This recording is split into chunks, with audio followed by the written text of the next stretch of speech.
ॐ अज्ञानतिमिरान्धस्य ज्ञानाञ्जनशलाकया चक्षुरुन्मिलितं येन तस्मै श्रीगुरुवे नमः।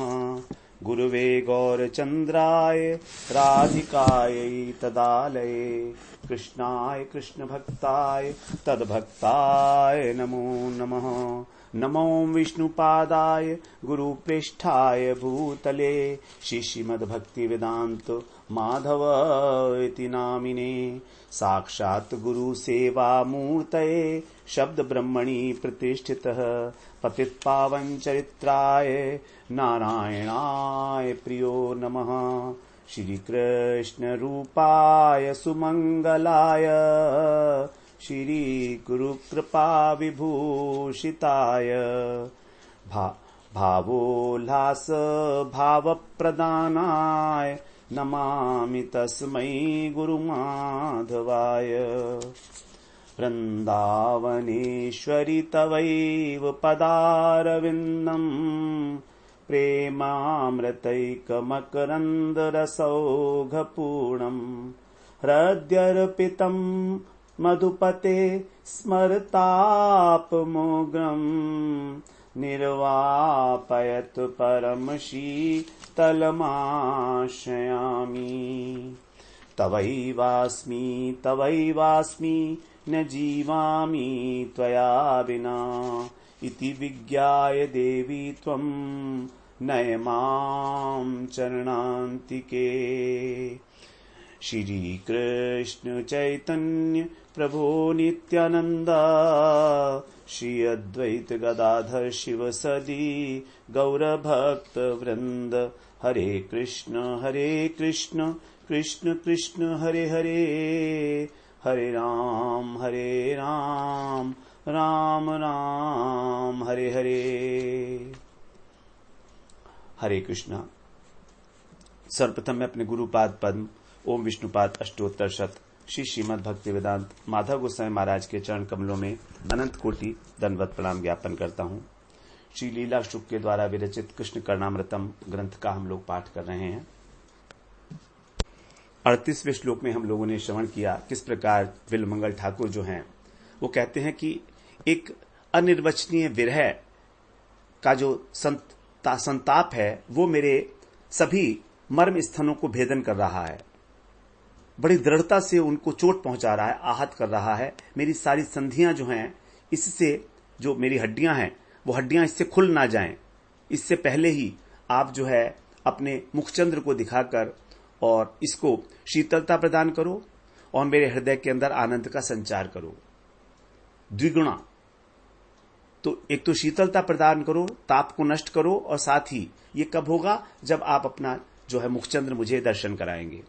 38वें श्लोक में अब ये जो मोह की दशा थी, राधा रानी की जो मोह 10 दशाओं में से जो मोह की दशा है, अब यहां पर जो है 10वीं दशा जो मृत्यु दशा है उसकी आशा, उसकी संभावना को ध्यान में रखते हुए यहां पर इस प्रकार से ये प्रलाप किया जा रहा है बिल्वमंगल ठाकुर के द्वारा, जैसे मानो मृत्यु आने ही वाली है, आसन्न मृत्यु की स्थिति। 38वें श्लोक में यावन्न मे नर दशा दशमी कुतोपि रंध्रादुपैति तिमिरी कृत सर्वभावा लावण्य केलि सदनम तव तावदेव लक्ष्या समुत्क्वणित वेणु मुखेन्दुबिम्बम। बड़ी हृदय स्पर्शी बातें हैं यहाँ पर बिल्वमंगल ठाकुर के जो हृदय से निकल रही हैं। ये अंतिम जो आसन्न मृत्यु की अवस्था है मोह और व्याधि के बाद, उसका वर्णन है। कह रहे हैं जब तक 10वीं दशा विरह की किसी बहाने से आकर मेरा सब अस्तित्व तिमिर में मिला नहीं देती नागर, तब तक मुझे दिखा दो अपना वह मुख चंद्र बिंब अभिराम, वेणु सुधा धारा बरसाता रसमय सुखद केलिका धाम।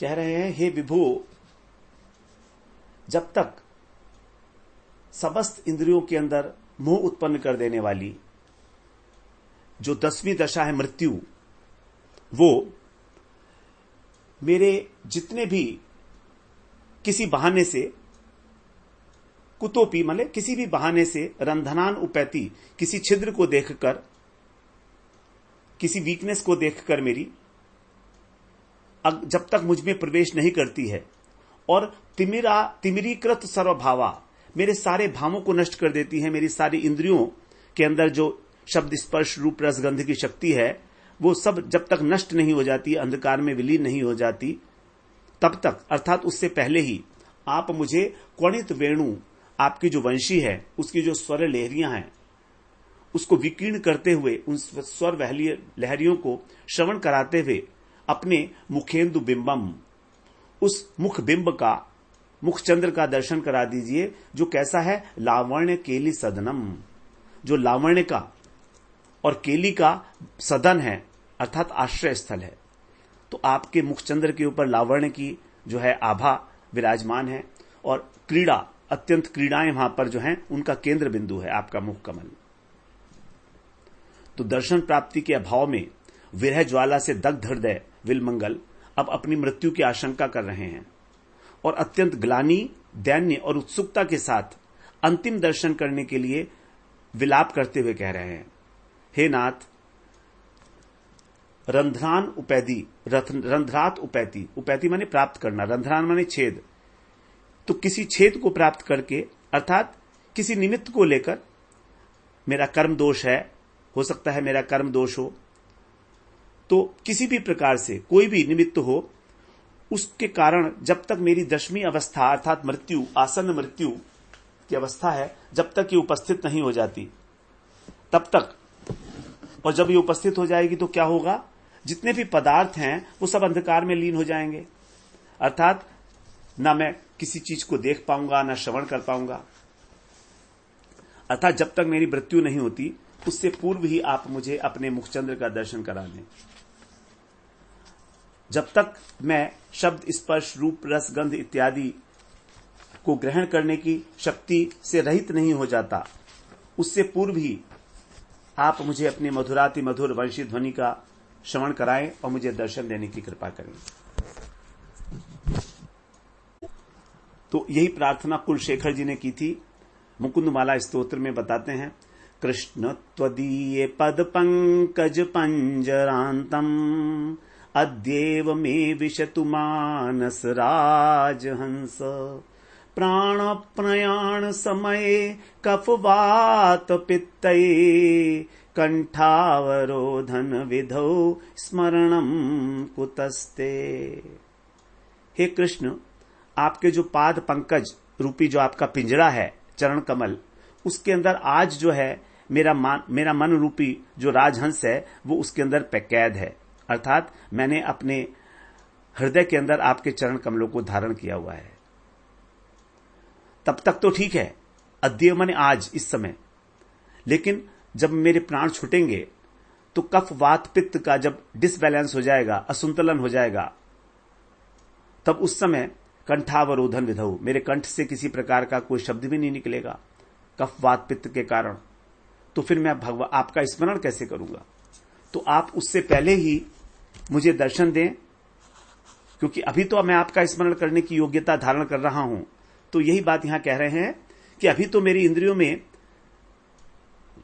आपको, आपके शब्द स्पर्श रूप रस गंध को ग्रहण करने की शक्ति है, मुझे मृत्यु से भय नहीं है, लेकिन दर्शन के बिना मेरी मृत्यु हो गई तो मुझे जन्म जन्मांतर तक ये कसक रहेगी।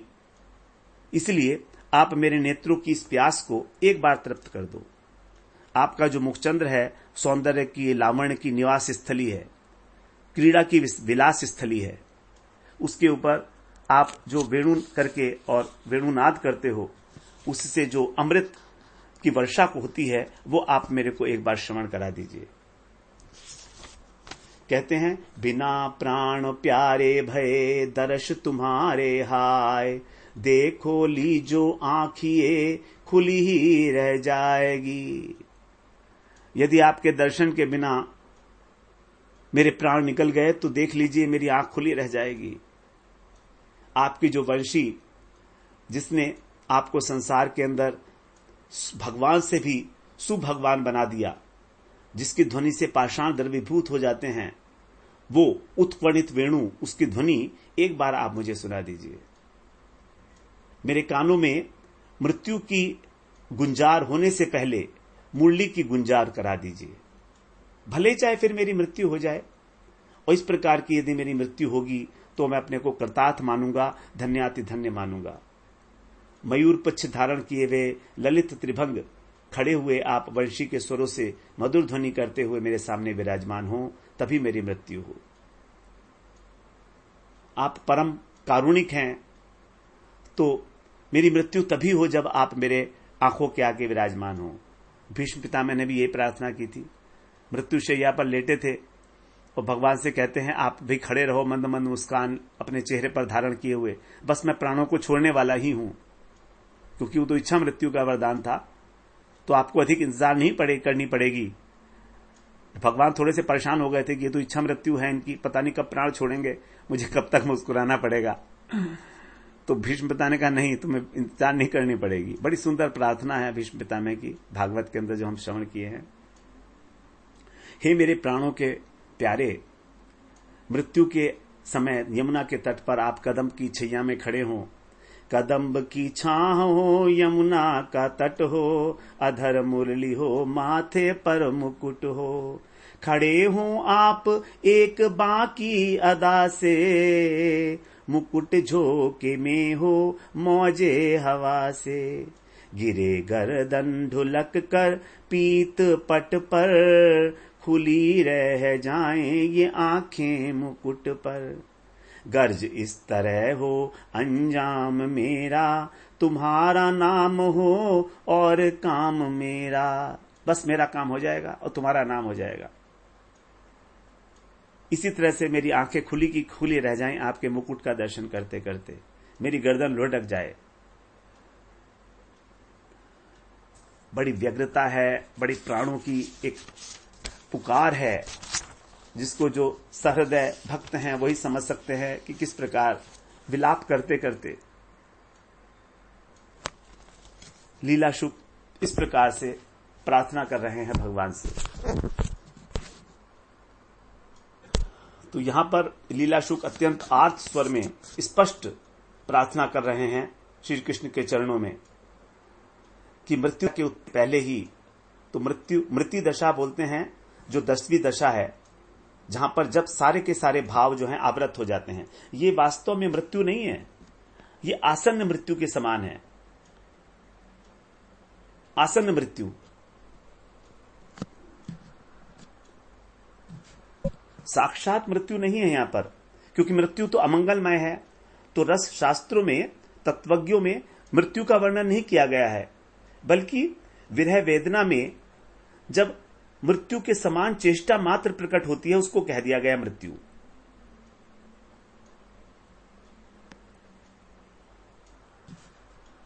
तो यहां पर पहली लाइन में जो नर दशा है, कहीं पर इसका नव दशा का भी पाठ देखा जाता है। नव दशा तो यहां पर कह रहे हैं नव संबोधन के रूप में है, हे नव नवायमान श्री कृष्ण, हे पूजनीय, हे स्तवनीय श्री कृष्ण। ये मेरी 10वीं दशा जो है, ये किसी भी प्रकार प्राप्त हो सकती है। ज्वर के कारण हो सकती है, मेरे प्रारब्ध दोष के कारण हो सकती है। यदि इस प्रकार मुझे आपके दर्शन नहीं हुए, मैंने, क्योंकि 10वीं दशा प्राप्त होने पर मैं आंखों से देख नहीं सकता, मैं आपकी बांसुरी भी नहीं सुन सकता हूं, तो इसीलिए आप उससे पहले ही अपने मुख चंद्र का दर्शन कराइए, जो लावण्य और केली का सदन है। अर्थात लावण्य बोलते हैं जैसे एक मोती के अंदर से एक जो है आभा निकलती है, उसी प्रकार से जब श्री अंग से भगवान के जो है आभा का एक पूरा का पूरा पुंज निकलता है, और वो आभा का जो पुंज है, वो प्रकाश का जो पुंज है, वो निरंतर जो है श्री अंग से जो है निस्सृत होता रहता है। तो एक प्रकाशमय जो है, जिसको हम बोल सकते हैं ऑरा भी बोल सकते हैं साधारण शब्दों में, तो वो लगातार निस्सृत होता है। प्रकाश एक श्री अंग से जो निस्सृत होता है उसको बोलते हैं लावण्य। और केली का भी समूह है। केली का मतलब है लीलाएं, भगवान की जो सुंदर लीलाएं हैं, प्रेममयी लीलाएं हैं, उसका भी सदन है। तो उसी मुखचंद्र के ऊपर आपका जो वेणु है वो विराजमान है, और वेणु के सभी स्वर जो हैं अत्यंत उत्कृष्ट हैं। परमोत्कृष्ट स्वर सुनने के लिए ही उसको कहा गया उत्कोणित वेणु। कोणित वेणु का मतलब है वेणु वादन, और उत्कोणित वेणु माने जो उत्कृष्ट स्वर जब वेणु से निकलते हैं, अर्थात भगवान जब नाम लेकर गोपियों का, राधा जी का पुकारते हैं तो उसको कहेंगे उत्कोणित वेणु। इस प्रकार से यहां पर साधक के रूप में जो है बिल्वमंगल ठाकुर कह रहे हैं कि कृष्ण के विरह में देह त्याग की इच्छा तो कर रहे हैं, लेकिन ये इच्छा उनकी सफल नहीं होती, क्योंकि कृष्ण केवल प्रेम से ही प्राप्त होते हैं। कृष्ण जानते हैं कि ये देह त्याग क्यों करना चाह रहा है, मुझसे मिलने के लिए, इसलिए उनकी इच्छा सफल नहीं होती है। भगवान को ये पसंद नहीं है कि मेरे विरह में देह त्याग दे, इसलिए यद्यपि वो इच्छा करते हैं तो भी, जैसे सनातन गोस्वामी पाद जो है अत्यंत दीनता के कारण और जगन्नाथ देव जी के रथ के पहिए के नीचे अपने देह त्याग करने का संकल्प कर रहे थे, तब महाप्रभु ने उनसे कहा था, सनातन देह त्यागे कृष्ण यदि पाइये, कोटि देह क्षण के तबे छाड़ीते पाई परिये। देह त्यागे कृष्ण ना पाई, पाइये भजने, कृष्ण प्राप्ति रूपाय कोनो नाही भक्ति बिने। देह त्याग करने से यदि कृष्ण प्राप्ति हो जाती तो करोड़ों करोड़ों लोग देह त्याग कर कृष्ण को प्राप्त करते। तो कृष्ण देह त्याग से नहीं बल्कि भजन से प्राप्त होते हैं। तो देह त्याग अभीष्ट होती है भक्तों को, क्योंकि विरह की ज्वारा, विरह का जो ताप है इतना अधिक हो जाता है, सहने में असमर्थ हो जाते हैं। तो दैन्यता का, ग्लानि का जब उदय होता है तो ऐसी इच्छा होती है कि वो देह त्याग दें, लेकिन कृष्ण को इस प्रकार जरा भी अभीष्ट नहीं है कि मेरा भक्त मेरे प्रेम में देह को त्यागे। अब यहां पर जो इसका अंतरंग लीला परक अर्थ है उसमें बताते हैं, राधा जी जब 10वीं अवस्था को प्राप्त हुई हैं आसन्न मृत्यु की, तो उस मृत्यु की आशंका से ही विलाप करती हैं। कहती हैं, हे नाथ, मुझे प्रतीत हो रहा है कि अब मेरे जो प्राण है वो निश्चित रूप से निकल जाएंगे, क्योंकि मृत्यु का कारण कुछ और नहीं, केवल आपके विरह की धधकती ज्वाला होगी। मेरे हृदय में ये पीड़ा बनी रहेगी कि आपके मुखचंद्र की सुधा पान का मुझे अवसर प्राप्त नहीं हुआ। इसलिए यदि आप इस समय भी आ सको तो आ जाओ, ताकि आपका जो मुखचंद्र है उसकी सौंद्यामृत की धारा से मेरी मृत्यु सुखकर हो जाए। आनंद वृंदावन चंपू में बताते हैं, राधा रानी प्रार्थना करती हैं कि हे नाथ, अब मेरे धैर्य का बांध टूटना चाहता है। अब आप ये मत कहना कि क्षण भर ठहर जाओ, मैं आ रहा हूं। अब ये प्राण बिल्कुल उड़ने ही वाले हैं। जब तक नहीं उड़ते तब तक तुम मेरे नेत्रों के सम्मुख प्रिय प्रकट हो जाओ। और अगर आप ये कहते हो कि ठीक है तुम्हारे प्राण चले जाएंगे तो क्या हानि होगी, तो राधा रानी इसका उत्तर देते हुए कहती हैं, क्या मैं नहीं जानती कि तुम इस शरीर से कितना प्रेम करते हो? मैंने कई बार सुना है इस बात को। तुमहु ने चाहत आपको ऐतो, मन जेतो चाहूं यो कहत बिहारी।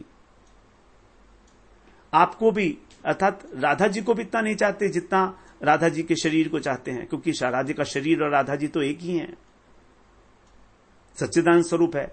इसलिए यदि तुम नहीं आए और मेरे प्राण छूट गए तो समझ लेना जैसे शिवजी सती की देह को लेकर हिमालय के शिखर पर घूमे थे, उसी प्रकार से तुम मेरे इस निर्जीव शरीर को अपने कंधे पे उठाकर वन मन में डोलोगे, और आपके उस भविष्य में होने वाले जो आपको विरह है मेरा, उस दुख की कल्पना से ही मेरे प्राण निकल नहीं रहे हैं।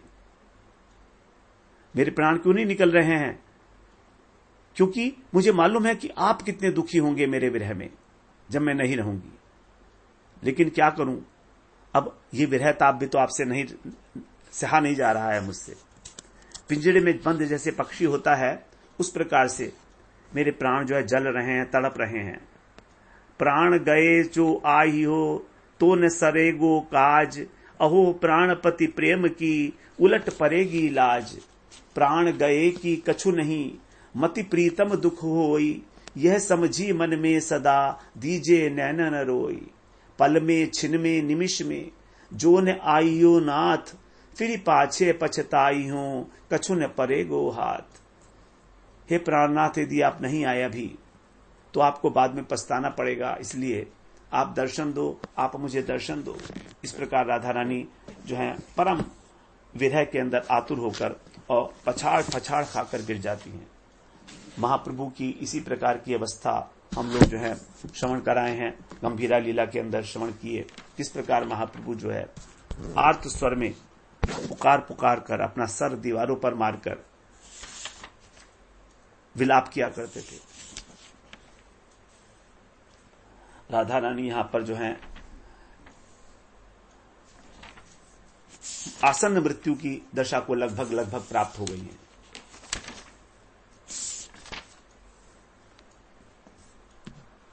इस दशा का वर्णन रूप गोस्वामी पाद उज्ज्वल नीलमणि में इस प्रकार करते हैं। मृत्यु दशा इसको बोला, तस्तै प्रतीकारयदि न स्यात् समागमः कंदर्प बाण कदनात् तत्र स्यान् मरणोद्यमः तत्र स्वप्रियवस्तूनां वयस्यासु समर्पणम् भृंगमंदानिल ज्योत्स्ना कदम्बानुभवादयः। अर्थात अनेक प्रकार के प्रतिकारों से, प्रतिकार का मतलब है कि किसी वस्तु को रोकना, तो जब मृत्यु को रोकने के लिए जो अनेक प्रकार की चेष्टाएं की जाती हैं, जैसे दूती के द्वारा संवाद भेजा गया कृष्ण के पास, जैसे अपनी प्रेम पीड़ा का जो है ज्ञापन किया गया कृष्ण के सामने, तो ये सब करने के बाद भी यदि कृष्ण का समागम नहीं होता, अनेक अनेक प्रकार की चेष्टा करने के बाद यदि कृष्ण का समागम नहीं होता, कृष्ण से नहीं मिलन होता, तो कंदर्प के जो बाण हैं उसकी पीड़ा के कारण जो मरण घटित होता है, मरण का जो उद्यम घटित होता है, उसको बोलते हैं मृत्यु। यहां पर साक्षात मरण नहीं है, अपितु केवल चेष्टा मात्र जो है वो घटित हो रही है। तो इस स्थिति के अंदर अपने सभी प्रिय वस्तुओं को सखियों को समर्पण कर दिया जाता है। जैसे बता रहे हैं उज्ज्वल नीलामणि में, राधा रोधसि रोपितां मुकुलनी मालिंग्य मल्लीलतां हारम हीरमयं समर्प्य ललिता हस्ते प्रशस्तश्रियम् मूर्छामाप्नुवति प्रविश्य मधुपैर्गीतां कदम्बाटवीं नाम व्याहरता हरे प्रिय सखी वृंदेन संदुक्षिता। पौर्णमासी जी ने जब राधा जी के विषय में पूछा, उनकी जो आसन्न मृत्यु, ये जो अवस्था थी 10वीं दशा, तब वृंदा जी कह रही हैं, हे देवी पौर्णमासी, राधा जी की स्थिति बता रही है कैसी है। राधा जी यमुना तट पर अपने हाथों से उन्होंने जो रोपण किया था एक मुकुलित मल्लिका लता का, उसको आलिंगन करके और अपने हार को ललिता जी के हाथ में देकर मूर्छित हो गई। अब जो सखियां हैं उन्होंने हरिनाम गाकर उनको जीवित रखा है किसी प्रकार से, जो भ्रमर के द्वारा गुंजायमान कदम कानन है उसके अंदर। तो यहां पर इसमें बताते हैं कि यमुना जी पर अपने हाथों से लगाई हुई जो मल्लिका की लता है उसको आलिंगन क्यों करा राधा रानी ने। वो कह रही हैं कि हे मेरी प्रिय मल्ली, अब तो मैं इस लोक को छोड़कर जा रही हूं, तुम अब क्या करना, इस वृंदावन में मेरी सखियों के द्वारा सिंचित होना, वही तुम्हारा सिंचन करेंगी, और तुम अपने खिले हुए पुष्पों से माला के रूप में जब उस दुर्लभ कृष्ण के प्रति, कृष्ण के वक्षस्थल पर क्रीड़ा करोगी माला के रूप में, तब तुमको जो रोपण करने वाली राधा है उसको सुख मिलेगा। कितना गूढ़ भाव छिपा हुआ है देखिए। अपने द्वारा जो उन्होंने एक मल्लिका की लता लगाई थी उसको आलिंगन करके ऐसा उससे कह रही हैं कि मेरी सखियां जो हैं तेरा सिंचन करेंगी, और जब तू माला के रूप में मेरे प्रिय के वक्षस्थल के ऊपर क्रीड़ा करेगी तब मुझे सुख पहुंचेगा। तो मरते मरते भी सेवा की भावना अक्षुष्ण रूप से विराजमान है राधा रानी के हृदय में, कि मेरा द्वारा कुछ इस प्रकार का कार्य हो कि मेरे जाने के बाद भी निरंतर उनकी सेवा होती रहे, सेवा में कभी किसी प्रकार का व्यवधान ना हो, उनको सुख पहुंचे। ये तत्सुख सुखित्व भाव केवल शरीर के होने तक ही नहीं है, बल्कि शरीर के बाद भी प्रसन्नता हो उनको, ऐसा इस प्रकार का विधान कर रही हैं। और ललिता के हाथ में अपना कंठ देती हैं, इसका कारण यह है कि इस समय श्रीमती जी का जो राधा जी का जो है केश संस्कार अस्त व्यस्त था, मरणासन अवस्था है, केश बिखरे हुए हैं। तो अब अगर हार को अपने गले से निकालती तो विलंब होता, इसलिए उन्होंने झटके से उसके धागे को तोड़कर उसको हाथ में दे दिया ललिता के, कि ये जो एक स्मारक के रूप में, एक स्मृति के रूप में तुम्हें ये हार दे रही हूं, और तुम इस हार को पहनकर उस दुर्लभ जन को अर्थात कृष्ण को ही जब आलिंगन करोगी तब मेरे को सुख पहुंचेगा। यह भी उनकी एक प्रकार से सेवा होगी। तो मूर्छा प्राप्ति के लिए इच्छा कर रही हैं, और सखिया लेकिन अमृतमय कृष्ण नाम का कीर्तन गाते हुए उनको जीवित रखे हुए हैं। बड़ी विचित्र अवस्था है ये जो विरह की अवस्था है, मृत्यु की अवस्था है, आसन्न मृत्यु की अवस्था है।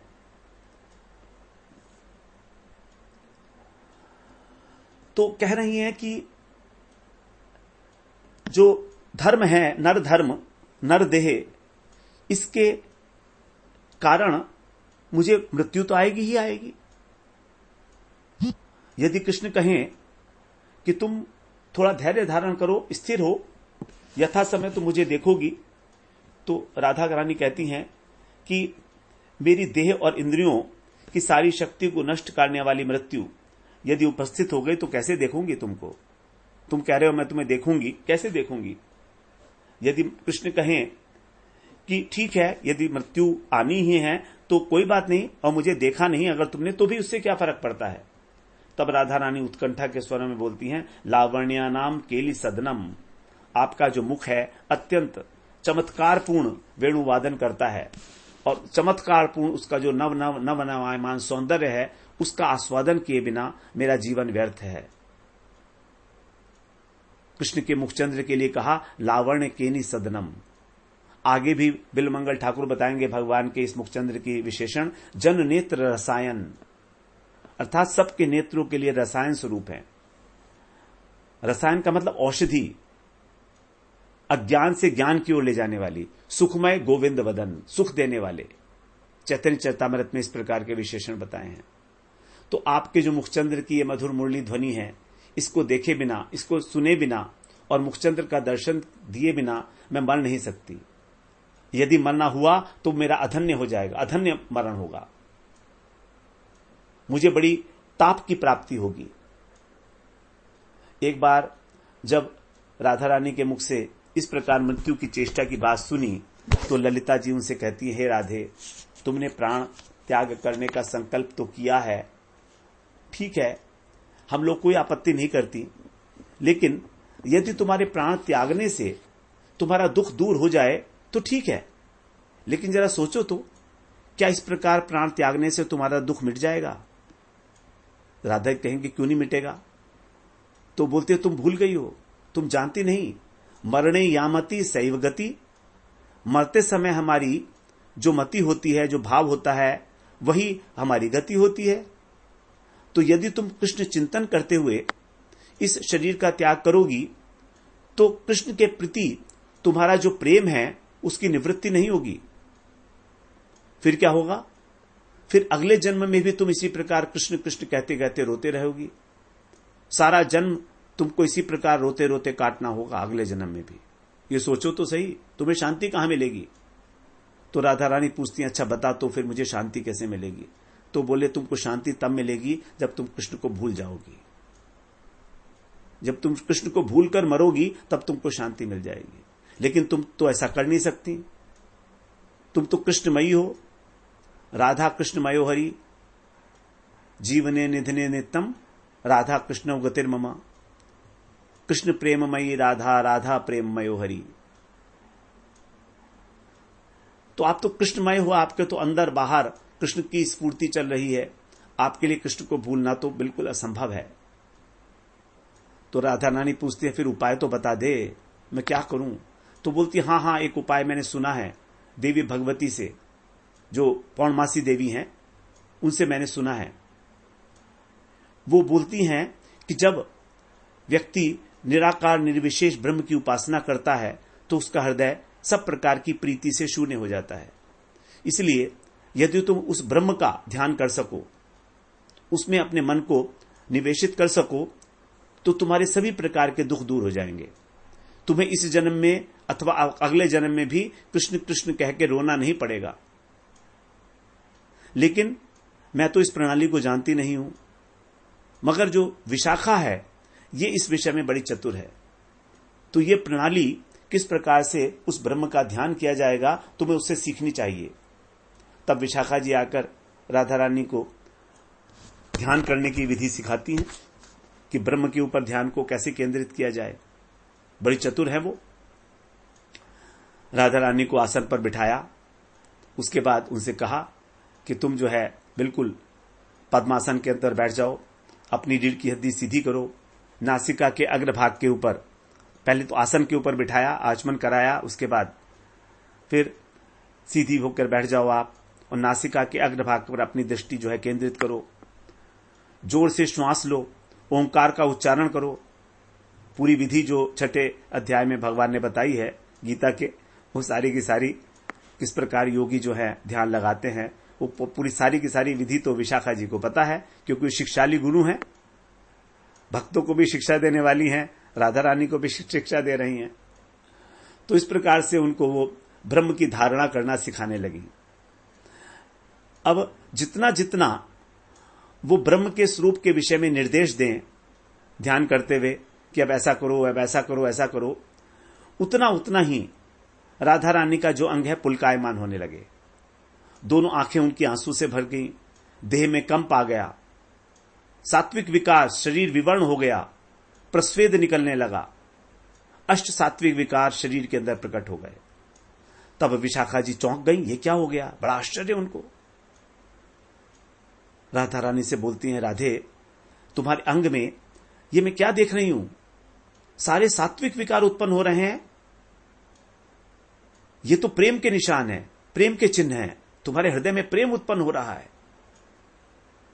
ब्रह्म धारणा से तो तुम्हारे हृदय का जो प्रेम है वो शून्य होना चाहिए, लेकिन मैं देख रही हूं उसके विपरीत सात्विक विकार से तुम्हारी देह जो है वो व्याप्त हो चुकी है। इसका कारण बताओ, तुम्हारे हृदय में चल क्या रहा है, कोई चीज ऐसी है, तुम ठीक प्रकार से साधना नहीं कर पा रही हो, उसमें बाधा किस प्रकार की आ रही है, तो मुझे बताओ तो सही। राधा रानी गदगद स्वर में व्याकुल होती बोलती हैं, हे विशाखे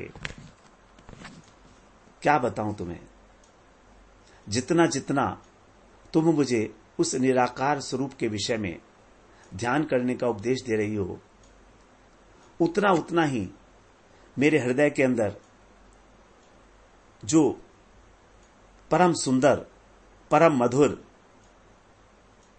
नील कलेवर, नीलमणि, श्याम सुंदर हैं, रसिक शेखर, रसिक चूड़ामणि, अखिल रसामृत मूर्ति श्री कृष्ण का सौंदर्य और माधुर्य, उनका श्री अंग, वो मेरे हृदय के अंदर स्फुरित हो रहा है।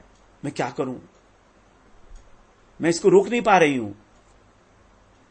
मेरी शरीर, मेरा देह, मेरी इंद्रियां, मेरा मन, उसका अणु परमाणु वो उस श्रृंगार रसराज मूर्ति श्याम सुंदर से व्याप्त हो गया है। पूरा शरीर जो है रोम रोम मेरा कृष्णमय हो रहा है। मैं जितना भूलना चाहती हूं उतनी ही मेरी देह और देह का रोम रोम जो है कृष्ण कृष्ण कृष्ण कह के पुकार रहा है। जितना मैं अपने को रोकती हूं उतना और अधिक।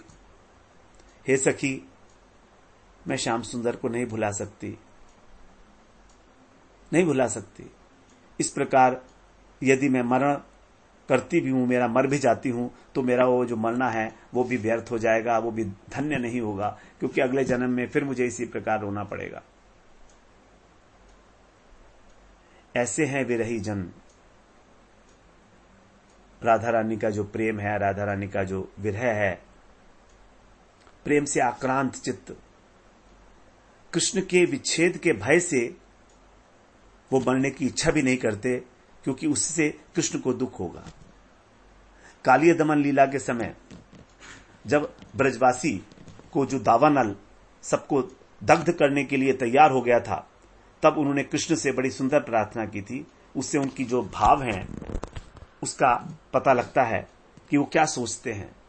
उन्होंने कहा, सुदुस्तरान स्वान पाही कालाग्ने सुहृद प्रभो न शक्नुम स्वस्त्वचरणम संत्यक्तुम अकुतो भयम।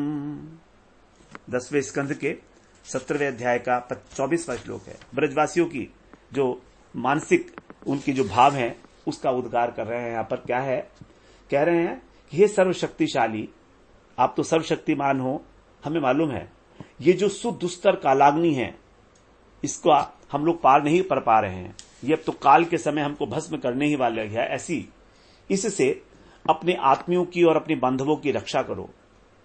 क्यों रक्षा करो? क्योंकि हम लोग आपके जो ये अभय चरणारविंद हैं इनको क्षण भर भी नहीं त्याग सकते। हमें अपने शरीर की चिंता नहीं है, हमें मृत्यु की चिंता नहीं है, लेकिन हम आपके चरणारविंद को नहीं त्याग सकते। और अगर मृत्यु हो जाती है तो इनको चरणारविंद को त्यागना पड़ेगा, इनकी साक्षात सेवा हमें नहीं मिल सकती। तो भक्त जो है भगवान की साक्षात सेवा के लिए कितना व्याकुल रहता है। अंतश्चिंतित देह के द्वारा भाव अवस्था में वो भगवान की सेवा करता है और यही सेवा धीरे धीरे क्रमशः प्रेम अवस्था में जाके तब भगवान की लीलाओं में प्रवेश होता है और भगवान की साक्षात सेवा करने को मिलती है उसे। ये बड़ा एक लोभनीय पदार्थ है और परम पुरुषार्थ कहा गया है प्रेम को। इस कृष्ण प्रेम के अतिरिक्त और इस जगत में सब कुछ व्यर्थ है। वास्तव में परम अर्थ जो है वो यही है, परमार्थ यही है, और बाकी सब व्यर्थ है, बेकार है। केवल अर्थ कह दिया गया है शरीर को धारण करने मात्र के लिए, क्योंकि जब तक शरीर है तब तक ही साधन किया जा सकता है। साधन बिना शरीर के नहीं होगा। साधन को कहा गया है यही है धाम, साधन धाम मोक्ष कर द्वारा। ये जो शरीर है इसी से साधन होगा। सभी अवस्थाएं, भाव दशा, प्रेम दशा इसी शरीर में प्राप्त होंगी। साधन ही नहीं करेंगे तो फिर कैसे होगा? तो क्रमशः श्रद्धा से ऊपर उठते उठते श्रद्धा, साधु संग, अनर्थ निवृत्ति, निष्ठा, रुचि, आसक्ति, भजन क्रिया, बीच में भजन क्रिया रह गई थी, तो भजन क्रिया के बाद ही तो अनर्थ निवृत्ति होगी ना। तो श्रद्धा, साधु संग, भजन क्रिया, अनर्थ निवृत्ति 4 हो गए। उसके बाद निष्ठा, रुचि और आसक्ति, ये 7 स्तर हैं साधन भक्ति में। आसक्ति ही फिर जो है भाव में परिणित हो जाती है, अर्थात हमारा एक स्थायी भाव बन जाता है कि कृष्ण के प्रति हमारा क्या भाव है। अब उस लौकिक सद्बंधुवत भाव को अपने हृदय में ग्रहण करते हैं। जो इस प्रकार के भाव पूर्वक भगवान का भजन करते हैं वही बुद्धिमान है। भगवान ने गीता में कहा, अहम सर्वस्य प्रभुवो मत्तः सर्वं प्रवर्तते इति मत्वा भजन्ते मां बुधा भाव समन्विता। मैं ही सबका उत्पत्ति स्थान हूं, सभी लोग अपने अपने कर्म में मुझसे ही प्रवृत्त हो रहे हैं, तो कर्ता भी मैं हूं और उनको उत्पन्न करने वाला भी मैं हूं। इस प्रकार जो जान लेते हैं, मान लेते हैं, इति मत्वा, केवल मान लो इस बात को, तब हमारे हृदय के अंदर भाव उत्पन्न होगा। इस प्रकार जो बुद्धिमान लोग हैं वो भाव पूर्वक मेरा भजन करते हैं। बुधा भाव समन्विता, इति मत्वा भजन्ति माम बुधा भाव समन्विता। तो भगवान की भावपूर्वक सेवा ही सेवा है। किसी प्रकार का भी जो भाव हमारे हृदय में है स्फुरित होता है, बार बार हमें अपने आप पता लग जाएगा जब हम लीलाएं कथा सुन रही हैं कि किस प्रकार के भाव हमको जो है ज्यादा अधिक प्रिय है। मधुर भाव, वात्सल्य भाव या सखा भाव, इन तीनों में से ही यदि हम ब्रज भाव के भक्त हैं तो इन तीनों में से कोई एक विशेष भाव की कथा सुनने में हमारा हृदय जो है वो बड़ा प्रफुल्लित होगा, चित्त विक्षुब्ध हो जाएगा कि कैसे इस प्रकार की कथाएं और सुनता रहूं, मेरे स्मरण में आती रहें। समझ लीजिए वही हमारा भाव है, स्थायी भाव है, और धीरे धीरे वही भाव जो है हमारे हृदय में प्रकटित होता है।